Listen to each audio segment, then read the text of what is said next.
Take your seats, everybody. We'll be starting in just a few minutes. Clark Harding is done with his break, and he'll be coming up momentarily.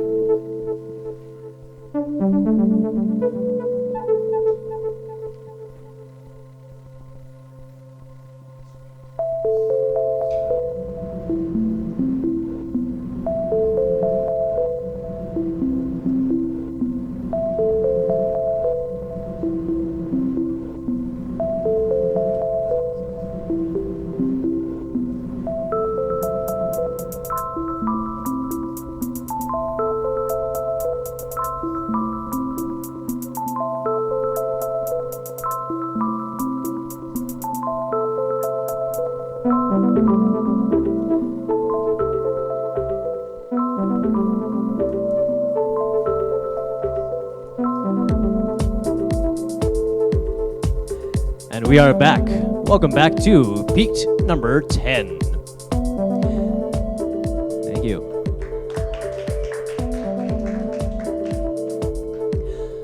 So, before we get into the second act, I want to say thank you, everyone, for coming out tonight. A lot of familiar faces, some new faces tonight. I'm really glad you guys are coming out and checking out the show. This is our 10th one, as I said earlier, and it's slowly growing more and more. So now, please put your hands together and please bring Clark Harding to the stage.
Clark Harding, everyone.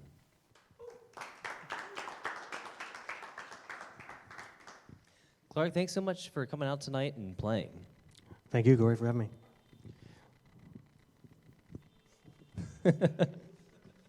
So tell us a little bit about your set tonight and how you decided to choose what you played. Came up with this patch before today, a little bit last night, and the patch decided itself.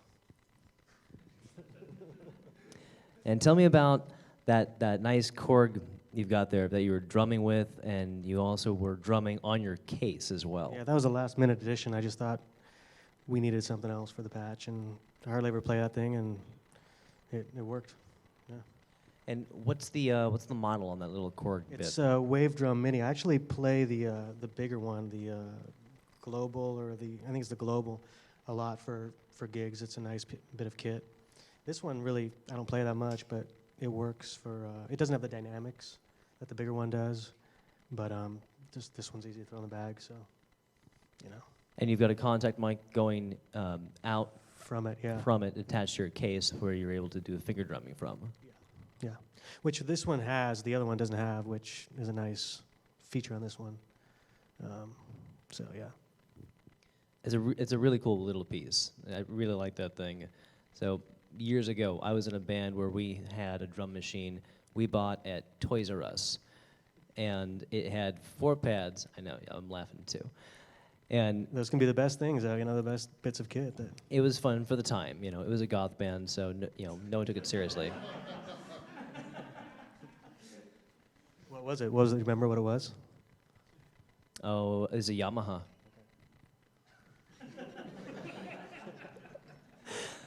So tell us more about your set. Tell us a little bit about the modules you're using inside your case. So we've got all kinds of stuff going on, a mix of digital and analog. I do a lot of mutable stuff, a lot of, not Olivier, but what's her name now? I don't know her name. new Anyway, name. it's a lot of mutable stuff, micro-mutable stuff, a lot of analog stuff. Just, whatever speaks to me. I swap out the case normally per gig, per show. And so this was just the modules that were speaking to me for tonight for this performance. It's kind of you throw things in there and see what sound is going to come out of what modules and the patch and whatnot. Cool. Which Mutable Instruments modules are you specifically using? Pretty today? much we got everything in there except for tides, elements. We've got rings in there. And actually the one voice that everyone probably thought was rings was the Mysteron. Went back in there. Haven't had that one in a while. But then things were going through rings as a resonator, through clouds, stages, and then they're doing modulation. I think that's it. Yeah, I think that's it at this point. Sometimes elements lives in there. I'd like to get tides. I haven't got tides yet, so. Yeah, so there's all kinds of stuff in there. You can take a look at it, anyone later on, if you want to see what the rig is. Absolutely. And are there any questions from the audience about Clark Harding's set tonight, about his case or modules? Thanks for the performance. It was great. I really enjoyed the spatial placement of your sounds at the beginning. Was that automated, or did you? That was manual, yeah. Sometimes I'll put that under CV control. That's why I really like this mixer. I really like throwing an LFO, or even sometimes a sample and hold where it bounces back depending on what, but a nice LFO panning things. But that was all just manual panning. I normally just do that just to kind of see what the system sounds like.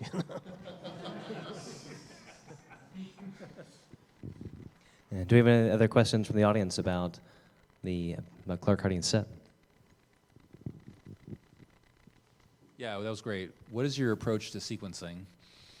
So this, I really need to learn the sequencer better. I use the Varigate 8 Plus. Sometimes I'll use the BeatStep Pro, and then sometimes I'll use the SQ1. But this was just one simple sequence going over the whole time. I didn't have, different, patches going, and so, it's just like a 16 bar, pretty easy drinking stuff. But sometimes I'll do odd polymetric stuff. But this was just pretty straightforward night. One sequence. I think CV was coming from, I don't even remember. Yeah. So just super simple night. I really need to learn this rig better, and like anyone knows, it's a lot of time to learn and master these set of machines. Clark, how did you get into playing modular? So I've always been into fixed architecture synths, electronic music, and I was putting together I've always wanted to play. I'm a drummer, and I like being a sideman. I love being a drummer, but I've always wanted to play by myself as a soloist. And I work as a realtor, so I get nice commission checks when I close deals.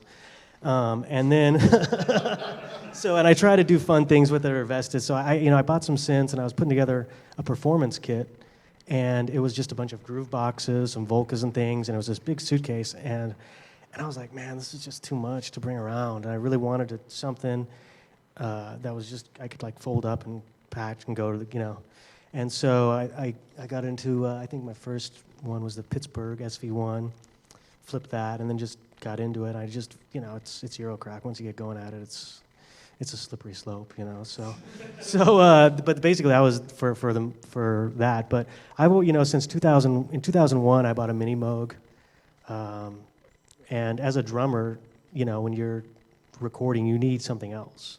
You can't do strings. I don't play strings, guitar, bass. So keys are pretty good. I studied piano as a kid, and it just can fill that space, and you can have everything in there, from basses to pads to arpeggios, whatever. So it makes sense as a solo musician to kind of delve in. I think, a lot of people go this route. And so that's kind of, for me, it was just kind of, I could do all of it and fill that space electronically. And like I said, I started with fixed architecture. I still love, monosynths and polysynths, but this is fun too. And tell me about the case you're using. It sounds like you've used a few. Yeah, this is a temporary thing. I think I'm going to build a case next, but my thing is it's got to fit carry-on. It's got to be confined to these standards. This one's cool. I've had power issues with this one, with this kind of case before, but it's whatever works for you at the end of the day. It could be a skiff, it could be a case, it could be, you have to put it in something, but this is working now. But I'm going to build something next, aluminum case, so. And I know that you have done you've performed for yoga classes, things like that. Would you be able to tell me a little bit about some past events you've done with that?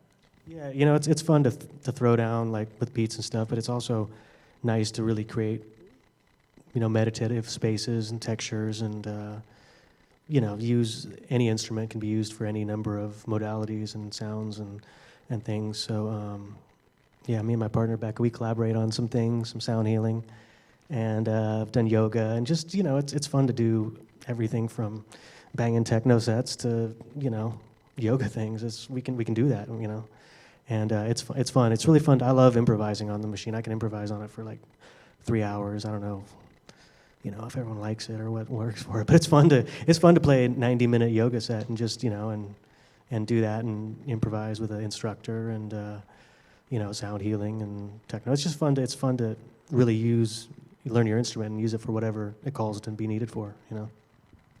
As Janae had said earlier tonight, that playing music is a type of meditation and therapeutic, and I think it goes hand in hand with yoga very much. Yeah, it's definitely, music. It's food for the soul, and anytime that can pair well with any of the higher modalities, it's a perfect pairing. It absolutely is, and I think a lot of us here who are players have probably experienced that meditative space of you just get into playing, you're not worried about the rest of the world, you're just focusing on that, and you just feel better afterwards. Amen. That's all we have tonight. Thank you very much. Clark, again, thank you so much for playing tonight. This is a great set. And everybody, again, thank you for coming out tonight. This is a really nice, kind of upbeat, but then again, kind of mellow night, too. And it was really great and really special to have Hex Mode and Clark Harding play tonight. Thank you guys very much. Thank you, Corey Rich. So before we close out tonight, I want to make sure that you all know that there is a great show coming up at the Armory Club called FM+1 Mystery Event that Frank Martin is putting on in February. It's going to be really cool. I'll be there, of course. And he's also going to be playing at Synthplex later on in March this year. I'll probably be going out to that as well. I might be a volunteer photographer like I did last year, or try to, figure out how to get in there. But that's going to be a really fun event. There's a bunch of other things going on coming up for 2020 in synthesizers. And please come back next month, February 19th. We're going to have Stevie Synth and Alpha Stair as well play here next month for peak number 11. So everyone, thank you very much for coming out tonight. Clark Harding, Hex Mode, everybody. Thank you, Corey. Thank you. And afterwards tonight, please come on up, ask these guys some questions. They're happy to answer the questions, I think, right? About their sets, what they've got, their equipment, everything that you see here is, please ask questions. This is a space about the technology and learning. This is a huge learning experience every time. Thank you very much for coming out, and get home safe.